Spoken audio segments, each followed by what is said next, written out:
Mum had an announcement to make. "Guys," she said, "we have a visitor coming today. It's your Uncle John." "Tractor, tractor, tractor," shouted Olan. Olan's favourite thing in all the world was when Uncle John drove up in his tractor. When Uncle John walked in the door, Aine burst into tears. "What's wrong?" Uncle John asked, and sat her on his lap.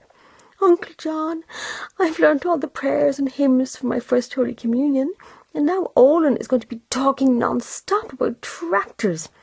"Aine, Aine," said Olan. "Tractors come in all types. There's McCormick, there's Massey Ferguson, there's Zitter, there's Landini. What's your favourite, Aine?" "I like Dutz Far, and I like—" "OK, Olan, stop," said Uncle John. "Olan, wait for me by the back door. Aine, I'll see what I can do." "Nobody can do anything," wailed Aine. "He's too gifted." 10 minutes later they were back. It didn't look good. Olan was still going on and on. "I can tell you all about the bell wrappers," he offered. "Aine," said Uncle John, "go and put on your communion veil."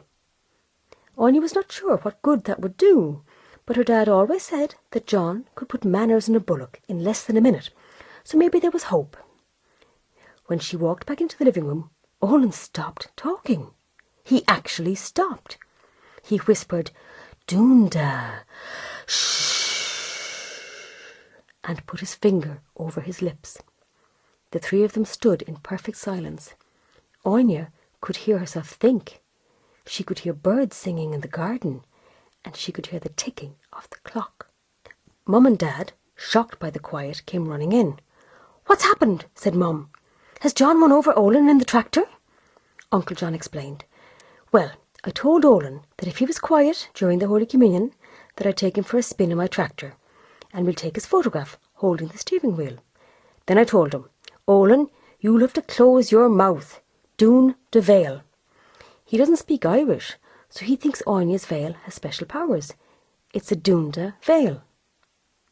Mum and Dad were speechless. Mum spoke in a whisper. "My wedding veil is in the attic. John, do you think it has Doondah powers?"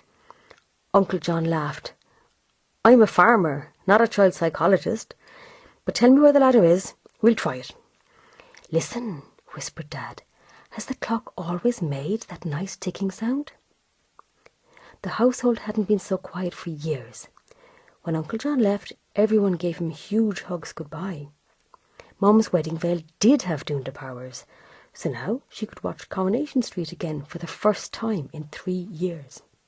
Dad could wash the car in peace if he put a tea towel on his head.